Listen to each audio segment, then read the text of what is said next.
Philomena emerged into the light, the pool of light cast by the candles that burnt before St. Teresa, the little flower. "I see Mother has been up lighting candles," she said.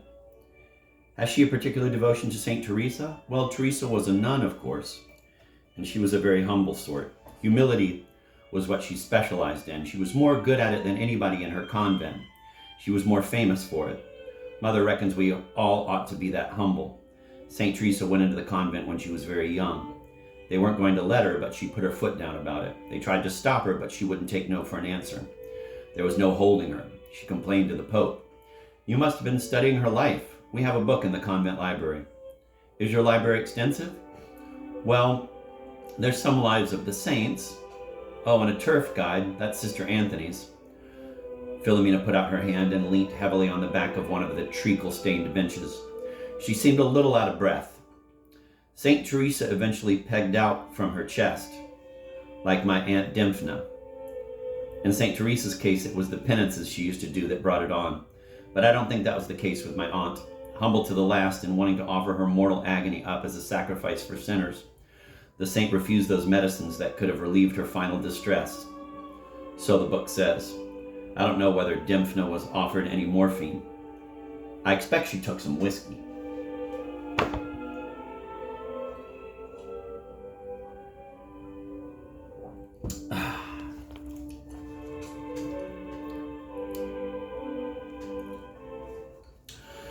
Fludd leant backward, sliding imperceptibly from the kneeler to the bench. He sat looking at the nun. She had taken off her sack and shaken from it a few dead leaves that had fallen on her as she plowed her way up the carriage drive. "I'll pick them up," she said. "I'll sweep." She took out something from her pocket. "I've come to have another go at the nose," she said.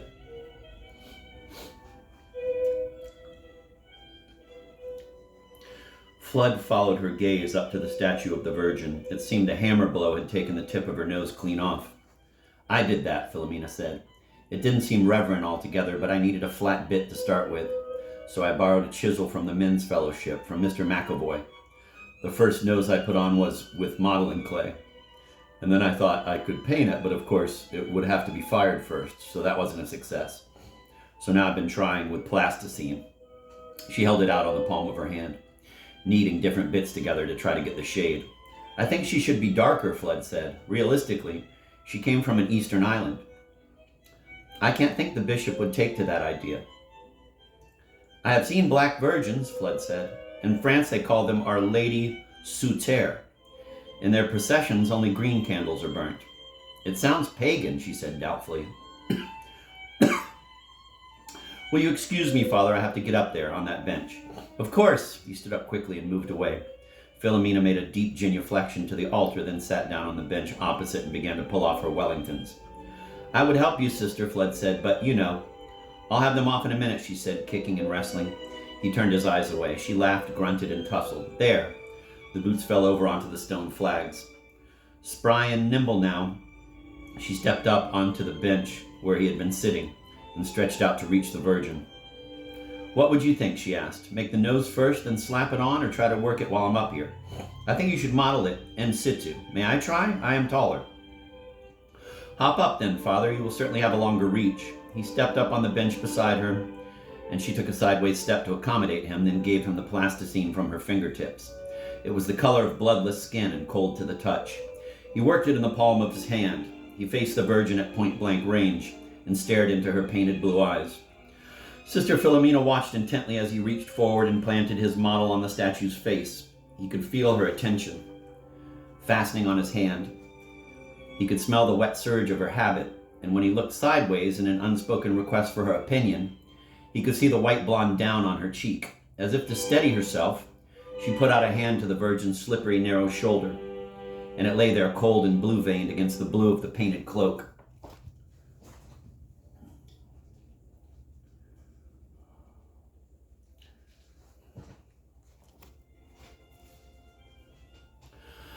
For a moment, Fludd supported the girl, a hand under her elbow. Then he leaped backwards to the floor. He stood off to consider. "Not a success," he said, "on the whole. Will you come and look?" "No," she dropped her eyes, despondent. "I shall never get it remodeled, not even with your help, Father. We have perfectly good statues, moldering under the ground." He looked up. "Do you think they are moldering, you too?" Oh, you frightened me. She touched the black cross that hung on a cord around her neck. It was just an expression I used. But something is rotten here. Yes. Have you come to help it? I don't know. I think it is beyond me. I think I can only help myself and make perhaps one or two little adjustments in the parish. Can you do anything for me? Come down from there. He held out his hand. She took it and stepped down with one neat, stately movement. Once, he said, when people made statues, they carved their garments in neat folds as if there were no body underneath. Then came a time when ideas changed. Even the saints have limbs, even the Virgin. They began to round out the folds. Our statues looked various, some lifelike, some dead. I'm afraid none of them were so old that they go back to the time of which I speak. If they did not seem lifelike, it was from lack of skill or a distaste for flesh. Oh well, she looked down, then blushed. She began to fumble and tug at her skirts. I didn't think anybody would be in here, she said. I usually kilt up my habit when it rains. Only don't tell on me. It gets so miserable when you're muddy around the hem for the rest of the day. It's enough to bring on rheumatics. I don't suppose, she said, that St. Teresa would have minded a bit of rain. She'd have offered it up. She'd probably have gone and stood out. She'd probably have gone. It's funny how a certain sentence will trip you up, and I can see why it does. She'd probably have gone and stood out in it on purpose. But when they left the church, they found that the rain had stopped. A weak sunlight, which itself seemed flooded with water, washed the tree trunks of the carriage drive. Light glazed the puddles and made them opaque. It seemed that the ground had been set for a banquet with shallow white china bowls. Whew, this chick can write. That night after dinner, Father Angwin said, I have had a call from the bishop. Oh yes, Fludd said. What did he want? He wanted to know if I was relevant. Father Angwin raised his face to Fludd, expectantly. But it was a barbed expectation. You are clever and modern, Father Fludd. Can you make anything of that? Fludd did not reply, indicating by his silence that he did not mean to be drawn out about his modernity. He said, Are you relevant, Father? Are you real? I said, Well, that's one for Plato. But the bishop continued without a pause. Are your sermons relevant? He said. Are you attuned to the modern ear? I've never heard anything of this before, Fludd said. Relevant? No, I've not heard of it. What did you say? I said I was supremely bloody irrelevant, if he pleased, and I would, by his leave, remain so for the welfare of my parishioners and the salvation of their souls. Indeed, how so, my dear chap? Father Angwin fell to ferocious mimicry, thrusting his legs forward and patting at an imaginary paunch. Because, I said, isn't irrelevance what people come to church for? Do you want me to greet them with the language of the tram shed? Do you want me to take such spirituality as they possess and grind it up in the co-op butcher's mincing machine? Father Angwin looked up, his eyes alight. To that he made no answer. I'm going to reread that. I liked that. He said, Are you relevant, Father? Are you real? I said, Well, that's one for Plato, but the bishop continued without a pause. Are your sermons relevant? He said. Are you attuned to the modern ear? I've never heard anything of this before, Fludd said. Relevant? No, I've not heard of it. What did you say? I said I was supremely bloody irrelevant, if he pleased, and I would, by his leave, remain so, for the welfare of my parishioners and the salvation of their souls. Indeed, how so, my dear chap? Father Angwin fell to ferocious mimicry, thrusting his legs forward and patting at an imaginary paunch. Because, I said, isn't irrelevance what people come to church for? Do you want me to greet them with the language of the tram shed? Do you want me to take such spirituality as they possess and grind it up in the co-op butcher's mincing machine? Father Angwin looked up, his eyes alight. To that, he made no answer. I hope you seized your advantage, said Father Fludd. Well, while I had him on the hop, I raised the matter of my statues again. If saints, I said, will not come to Featherhofton, may I not have their mute representatives? Are they not the spurs to faith, and is not faith my business? And are the statues not then the tools of my trade? I said to him, Why do you take away the tools of my trade? Would you deprive the physician of his black bag? May a barber not have his pole? Where does the bishop think the statues are? Fludd asked carefully. Oh, he thinks I have them in my garage. And would he concede anything at all? Nothing. And so how did you leave it? I said, I hope I live to bury you. I said, I hope I live to bury you, Father Angwin brooded for a moment. He didn't mention you. Oh, well, said Fludd. Did he not? Never mind. Father Angwin still half believed, when he thought about it, that Fludd was the bishop's spy. But he conceived that even the bishop must have a better nature, which made him tactfully gloss over the fact of the spy's existence, as if he could not quite admit that what he had done, as if he could not quite admit to what he had done.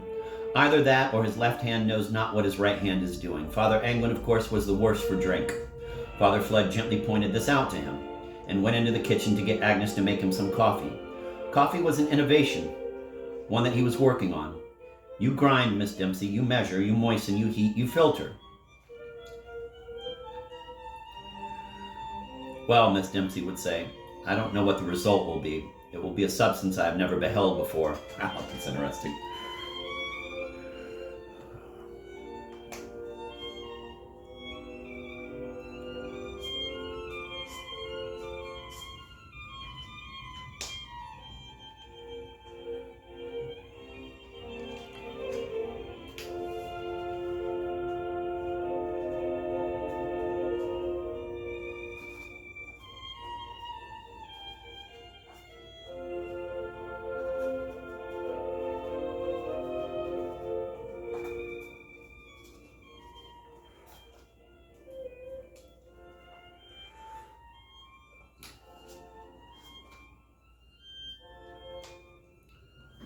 Oh, sorry. Father Anglin, of course, was the worse for drink. Father Fludd gently pointed this out to him and went into the kitchen to get Agnes to make him some coffee. Coffee was an innovation, one that he was working on. Is it something that I heard about those times, because this is supposed to be in the mid-50s, right? And you had the Industrial Revolution, which I'm sure took a long time to get to the provinces. And coffee, you had beer, but you didn't have coffee. You probably had beer and gin, but no coffee. So this was an innovation, to have something to perk you up instead of something to fuck you up. Coffee was an innovation, one that he was working on. You grind, Miss Dempsey. You measure, you moisten, you heat, you filter. Well, Miss Dempsey would say, I don't know what the result will be. It will be a substance I've never beheld before. Father Anglin, left alone, looked into the fire in a dream. Earlier that evening he had listened to a most peculiar confession, or rather to a question put to him in the confessional by a strange, strained voice that he believed he had heard somewhere but could not quite place. It had been Netherhofton night. A special evening was reserved for the people from up the hill. It had been in his mind to send Fludd, but the curate wasn't up in their ways yet. Either none of them would come at all, or there would be 3 or 4 of them trying to get into the box together, all of them fighting to get their version in first. More than once it had degenerated into brawls. The boy was able for that sort of thing. No doubt he was a strong-looking lad, but discretion is the better part of valor, and he might not have the wit to forestall trouble. The penitent, first of the evening, had come shuffling into the box, and had knelt and kept silence as if waiting for him to speak first.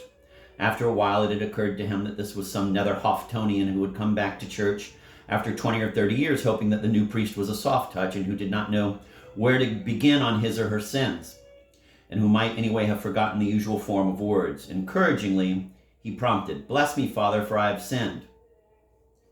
Sorry, there's a question mark at the end of that. Bless me, Father, for I have sinned. At the sound of his voice there was a small sigh and a further silence. He waited. It was clear to him that the Netherhoftonian had hoped for Fludd. Well, now you're here, he said. You may as well get on. Don't worry, I'll help you out. Why not take it a decade at a time?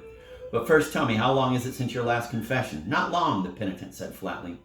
It was a woman. Her age he could not guess, and what she said might be true in the Netherhoftonian perception. Up there they were still gossiping about the abdication, not that of Edward VIII, but that of James II. Their quarrels stretched back to time immemorial. They had grievances that predated the conquest. Well, the voice said, and there was a further pause. Well, I've nothing to tell, really. I could ask you a question. All right, your question then. Would it be a sin for a man to set fire to his house? Now this was the kind of rough, wild stuff you got from the folk of Netherhofton. His own house, the priest asked. You don't mean someone else's? His own, said the voice impatiently. If he is poor and the insurance money would put him in better circumstances? Oh, I see. Well, of course it would be a sin, Father Anglin thought.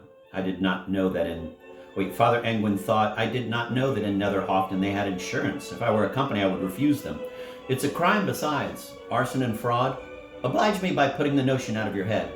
All right, the penitent said, taking his point with surprising alacrity. I could put another question. May dripping be used for pastry, or is it allowed only for frying fish? God help them, Father Angwin thought, accustomed as they are to living on gruel. Shall I live to see the day when their tastes are broadened, their puny physiques improved? I can't tell you right off, but, he said helpfully, I could ask my housekeeper.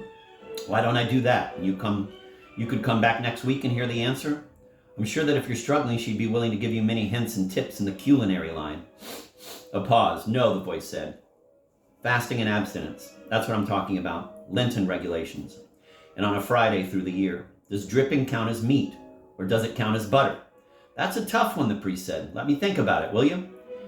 Can you have jam on a fast day? I always do if I want. I don't believe there's an ordinance about it. You must be governed by the general principles, though. You mustn't be a glutton for jam. If it is a fast day and you're taking your morning collation, 8 ounces of bread, that is, can the bread be toasted? Oh, yes, it may. But then it would shrink up, Father. Perhaps it might weigh less, so you could have an extra slice. I don't think there's anything in canon law about that. He was concerned and puzzled, too, by the scruple and lack of scruple this penitent combined. Do you get very hungry on fast days? There are some people who do. I believe that all but the most rigid authorities will allow a little more in cases of hardship.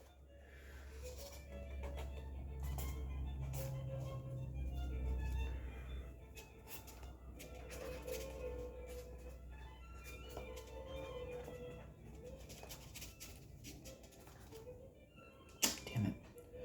I should not want to put myself forward as such a case. Your efforts do you credit. But now tell me, Father, how long has it been permitted to eat meat on Christmas Day when Christmas Day falls on a Friday? Since 1918, I think you will find, Father Angwin said readily, since the new code of canon law came in, at Pentecost that year. And what date did Pentecost fall? I believe it was 19 May. Thank you. And on a Friday or other day of abstinence, is turtle soup permitted? I rather think so, Father Angwin said. Are you accustomed to turtle soup? No, said the penitent, with more than a tinge of regret. Well, thank you, Father. You've cleared up a couple of points that have been bothering me. Any further thoughts on the dripping? If I had to give an answer off the top of my head, mind, I'd say dripping may be used for both purposes, but I will certainly look into it, and if you care to come back, you shall have chapter and verse on it. He wanted to say, who are you? There seemed something forced about the penitent's husky voice. Its rough and ready tone, that way of shuttling on from one question to the next, bespoke a certain familiarity, although the people of Netherhofton were no respecters of persons. He couldn't place it, yet it was as if the penitent knew his foibles and divined his motto, fidelity in small things. You will come again, won't you? He said wistfully. He had enjoyed the questions about dietary laws. The penitent said. Is there anything else, something you have to tell me? No. You know, I can't give you absolution. You haven't confessed. I can't confess, the voice said. I hardly know nowadays if things are sins or not. And if I did, and they were, perhaps I shouldn't be sorry.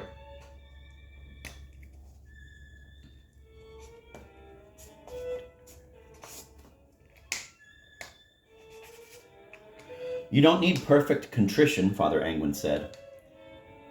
He must instruct his penitent. Father Fludd had opined that it was the spell book, not the catechism, that they used in Netherhofton. Imperfect contrition will do. That is the kind of contrition, he explained, that arises out of fear of hell, rather than love of God. Don't you fear hell? A pause, a whisper. Very much. And then you must have a firm purpose of amendment. That means you know that you must really sincerely make your mind up you're not going to do it again, and then I can absolve you. But I haven't done it, the voice said. I haven't done anything, not even once, not yet. But you are contemplating a particular sin. Well, I don't know whether it's in me. I haven't had the chance to find out. You mustn't test yourself, Father Angwin said. You mustn't test yourself against the delights of evil. It's a test you will always pass. There was a longer pause. Who knows, said the impenitent penitent, what any of us may come to in the space of a month or two.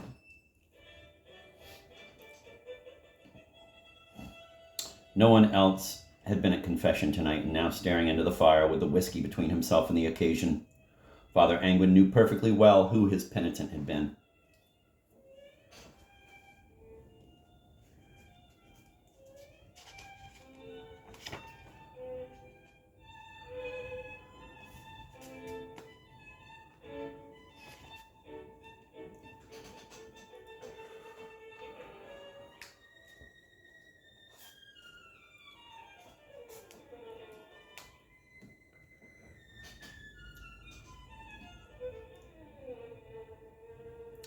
There was a longer pause. "Who knows," said the impenitent penitent, "what any of us may come to in the space of a month or two." No one else had been at confession tonight, and now, staring into the fire with the whiskey between himself and the occasion, Father Angwin knew perfectly well who his penitent had been. Netherhofton had been a red herring. This was closer to home. He wondered if she had found any comfort in talking to him, although it was not who she expected. Perhaps she will come again, he thought. We can joust on any topic. Circumlocution has its uses. We shall get to what matters in the end. He heard Father Fludd's footsteps in the passage. The aroma of fresh coffee wafted through the half-open door. "You must fast," Sister Philomena said. Her voice was very clear, carrying to the naughty, scuffling children, those who sat in the back row. "Before you take communion, you must fast. You mustn't have your breakfast that day. But then when you get home, you can have your Sunday dinner." It was 10 o'clock in the morning. The lights were on.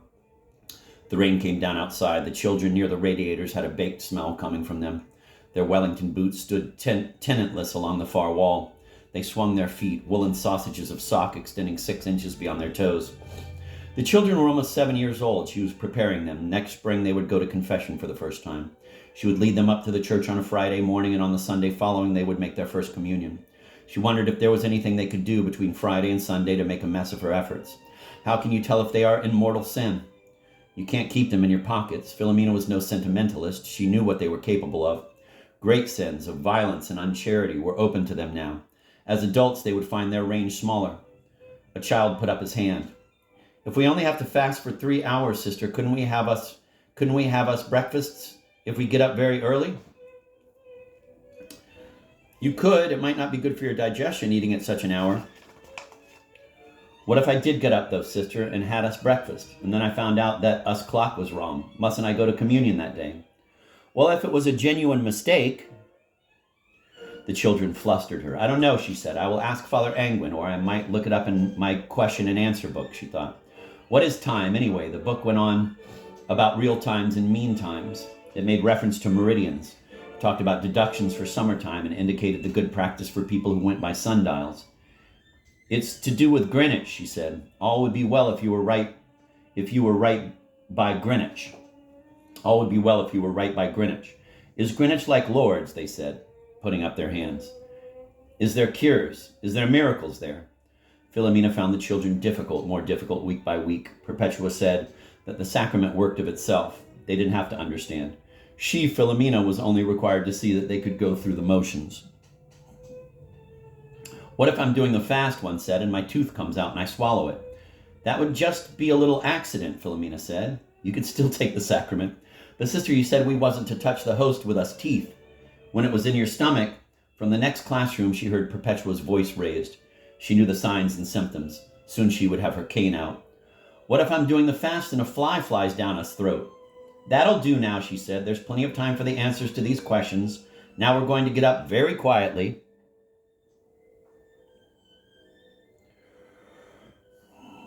"From us desks," she nearly said. "From our desks, and form a line to put on our Wellingtons, and then we're going to form up 2 by 2 and walk up to the church and have a Holy Communion practice."